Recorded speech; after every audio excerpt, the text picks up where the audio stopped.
Well, look, it is beer o'clock, and it's really nearly important. 5 p.m. 5 That's p.m. beer o'clock. 5 p.m. That's beer o'clock. 5 p.m. on a Thursday night. We're just about a week and a bit into the token sale, and just really pleased to be able to share a beer with Lynda. Cheers. Lynda Coker, who's helping us on the corporate finance, sort of M&A type structures that we're looking at going forward. Lynda, you better explain who you are and the skills that you've got besides being able to have some British banter.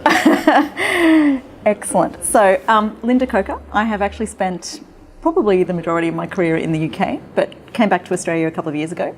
So my experience has largely been in corporate finance, working with financial services institutions and providers, so banks, asset managers, insurers, but also with private equity that are looking to acquire financial services assets, and with that is also technology assets. So often they're looking at acquiring platforms, systems, supporting technology. Particularly from a private equity perspective, they like fee-based businesses rather than balance sheet businesses.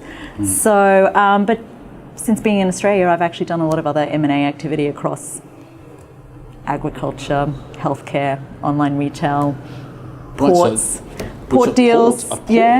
Yeah, so the government is obviously privatising a lot of assets at the moment. Course. So, Okay. coal ports, etc., as well as some more financial services deals. Right. So very much that whole sort of science of M&A in some ways is really where your expertise lies in terms of the looking at the synergies and strategies going forward and that sort of thing. Is that where you normally come in? Yeah, and we like to sort of work with. In the past I've worked with clients, ahead of that. So sort of trying to preempt sort of what their strategy is, whether they're looking to divest something in the future, to acquire something in the future, even organically within the business, helping them with that strategy. But mostly it's been external deals. Okay, and you've been involved in acquiring a number of technology companies. Now, I mean, we're ambitious in what we're trying to achieve, and obviously looking at various times further down the track to acquire other companies that can have tech that will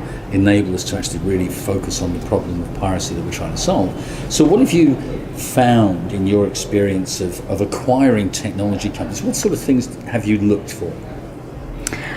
Well, first and foremost, it's normally functionality of the system. Is the system scalable? Valuations, obviously important. The IP, owning the IP.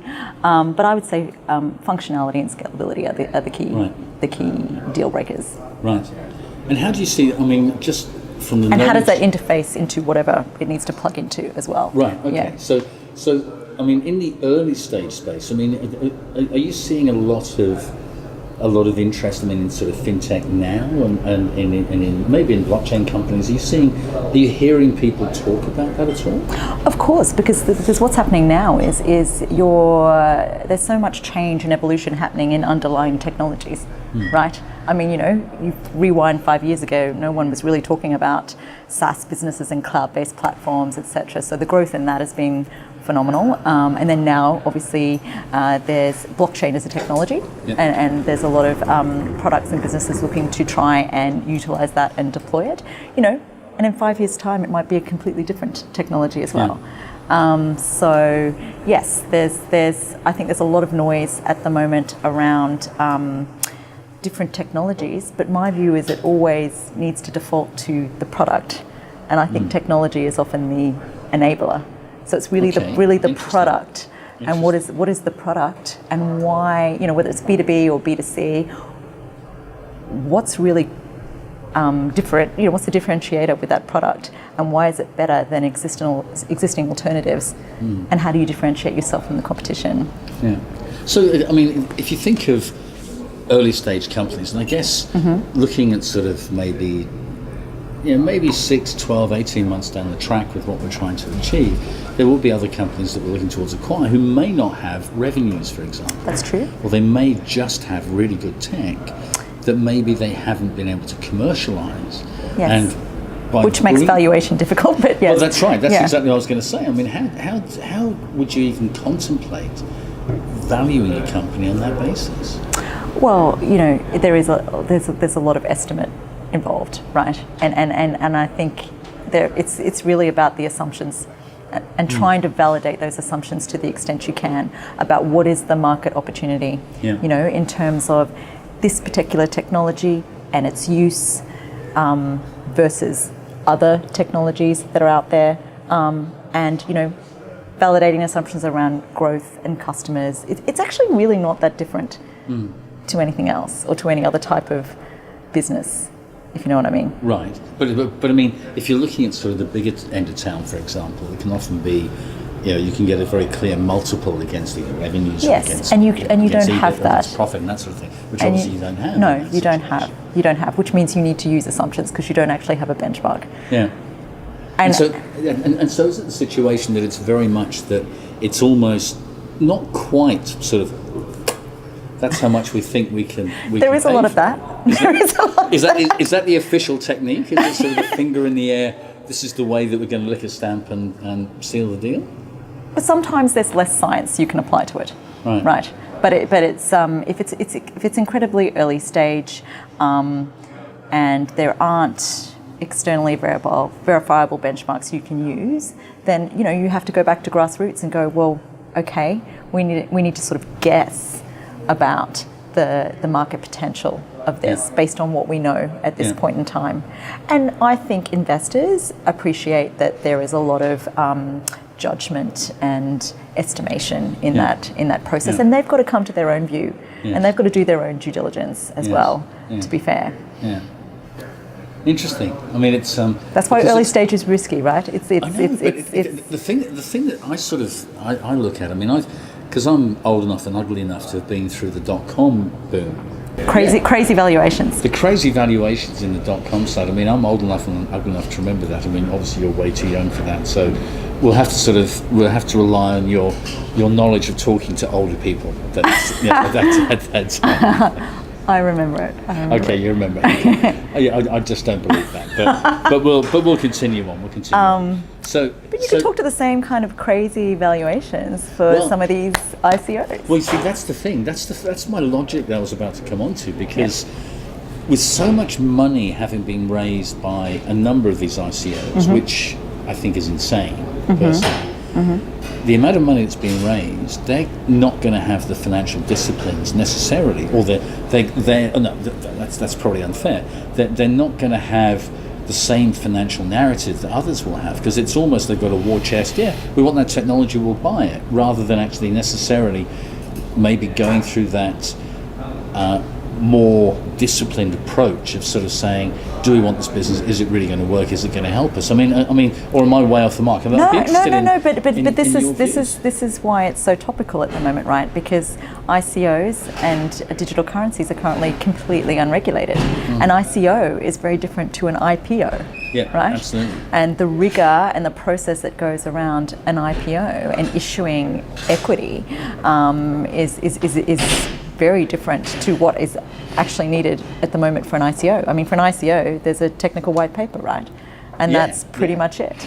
And that's why there is this talk and noise, and I do think the regulators will clamp down on it. I mean, I think they're going to definitely require issuers or potential issuers to provide financial position and numbers and forecasts, maybe not to the same degree as an IPO, and it obviously depends on the token and the purpose of the coin being issued, but I really foresee in the short term that regulators will put some process and structure around that to protect buyers of that coin.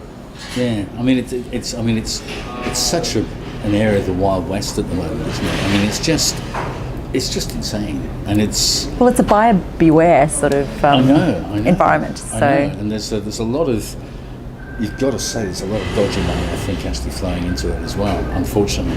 And that's why we've very much sort of looked at the AML and KYC, anti-money laundering, and know your customer, just very much because we're based in Singapore. As an entity, we know that they're looking towards regulating Bitcoin and that type of area. So, it's just this element of it's like the .com boom all over again, but with a very different twist to it. And it's just going to be interesting to see how the M&A space is actually going to play out, because valuations will I think, become crazy over time. It'll just be interesting to see where it actually goes. But I think eventually it will need to be pegged to something, right? At the moment, it's very unpegged. You know what I mean? It's very speculative secondary market trading, really, in these currencies that exist at the moment. I mean, at least with an IPO and an equity, you can very much link that to the underlying financial performance of that company. With these currencies, what do you peg it to? What do you peg it to? Even in terms of initial price on launch, but secondary market trading, what do you peg it to? I know. You know what I mean? It's what somebody's prepared to pay for it. That's really it. So I think it's sort of at the moment, people are still buying into the hype that surrounds cryptocurrency, trying to actually make a capital gain on trading these currencies, in the hope that it's going to be like Bitcoin, and you have significant gains. I think it's really interesting because undoubtedly a lot of people are buying for speculative purposes. We're very much sort of focused on the token being an intrinsic part of the platform, but the reality is that a number of people.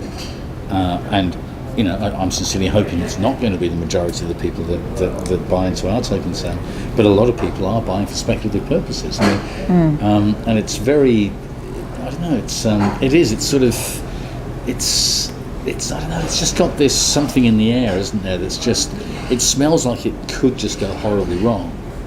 Well, it's going to be interesting. I wonder if it takes sort of a crash or a catastrophe for something to happen, like what's that catalyst, but regardless, I do think regulators around the globe are taking a much keener and closer eye on ICOs that are being launched, and I think with that you'll start to see some regulation being put in place. And maybe the valuations, once that starts to happen, the valuations will actually take a bit more of a less of an extreme variant, or less than a hyper extreme variant, and just come back to the extreme variant.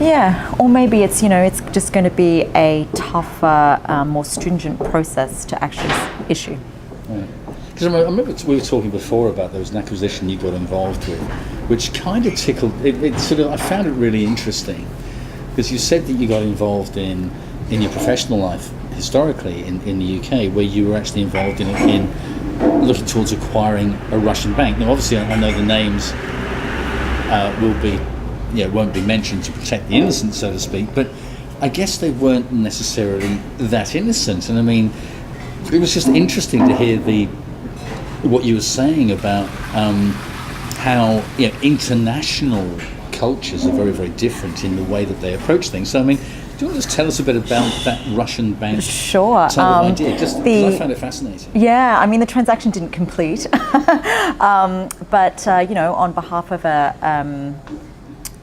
a Western well-established bank, we were looking at a commercial bank that had operations actually in Russia, the Ukraine, and in other Eastern European countries. It was a commercial and a retail bank actually, and as part of the due diligence process, we were looking at their underwriting process and loan files, and their normal underwriting process involved assessing individuals and corporates, official income and non-official income obviously being bribes, kickbacks, etc. And that non-official income number was often a significant multiple of the official income, but it was taken into account because that's the way things work in Russia. Everyone has non-official income, that you can't necessarily quantifiably measure, but it exists and it's significant, and that's just the way things work all the way up the chain. So, difficult to get our client who was looking at this asset comfortable with that, because there's no way that they would ever underwrite loans on that basis, right? Funnily enough, not that I don't think it would complete anyway, but the reason we didn't actually proceed was because 2008 and the Lehman crash happened actually when we were about to kind of discuss, and they were like, and it was a global multinational bank we were working for, and they were like, I think we've got bigger problems. So it sort of got shelved off the table, but I'm not sure that it would have proceeded on that basis anyway. I mean, with that sort of experience, given that a lot of ICOs or token sales have come out of the Soviet, the former Soviet Union. Yes. And if there's technology that is actually around that needs to be acquired, do you think we might be facing those sorts of? Of course, I'm sure it's the same. Valuations? Yeah, those same sort of issues. Because it's culturally and it's innate? It would be the same now. I can't imagine it operates differently. But that's just one example. I'm sure other countries, different cultural norms, depending on the country you're talking about. Yeah, it's really interesting because so many of the ICOs, they're all over the world. So some parties have actually got some tech that's really good, and if we're going to have to face those issues, that's going to be very and to your point about KYC and AML, that's a real issue. Because if they hadn't actually undertaken any AML and KYC, I suppose the question is their coin actually hasn't got any validity if somebody actually comes in from the regulators and sort of says, well, hang on a second, this money's come from XYZ crime organisation, whatever it might be. Whether they can actually instigate some precipitative action. I don't know if that would sort of compromise, the acquisition opportunities. I don't know. I'm just possibly. You know what I mean? Like at the moment, there's no regulation around that with ICOs. Maybe ICOs at the moment are a valid way of laundering money. Well, So that's obviously that's a very wide issue, I think, and because we've got AML and KYC in place. I know that's going to restrict some of the money we actually get, but I think given that the regulators are most definitely looking at regulation in this space completely in relation to ICOs, I think that's going to be very, very important. So, what appealed to you then about sort of getting involved in the Veredictum story then? Well, I am actually really excited about being involved because, not just in terms of meeting you, obviously, but also over British Banter. Yeah. No, but I love the product, right? Like it's actually quite a noble product, with a genuine problem that you're trying to solve, and I think that will resonate with people, but also with others in that industry. Yeah. And that's why I think also the fact that you also pointed out. The currency you've issued, it's intrinsically linked to your product, which should help and propel that, and hopefully we can work together, looking at further strategic opportunities, be it with the tokens or just for Veredictum, as you build your product and take it to market. Yeah. Not that I'm from the film and video world, but but I think it's one of those things that as an entrepreneur sort of trying to drive a business, you've got to bring in expertise. You've got to bring in people smarter than yourself, and in my case, that's not hard. But obviously, sort of in terms of finding someone like yourself, it's been very refreshing. Very insightful, very to the point, and I have to say has said no a few times, which is actually really, really good. Tim, what do you mean? What are you doing? Yeah, I know. Exactly. But sometimes you need that, because as an entrepreneur, you're constantly looking at the positive side of everything, and not that you're trying to be negative at all. It's just very much you bring that sense testing to things that sort of is a sensible head on the shoulders. It's great to have that sensible sense testing when you need it. And it's and I find that really, really valuable as having that sense test. So I'm just really pleased that you're on board. Thank you as well. I'm looking forward to us actually getting some acquisition opportunities, and then saying, Lynda, right, let's get really deep into this and see what we can do. I'm looking forward to the adventure. Absolutely, I'll drink to that.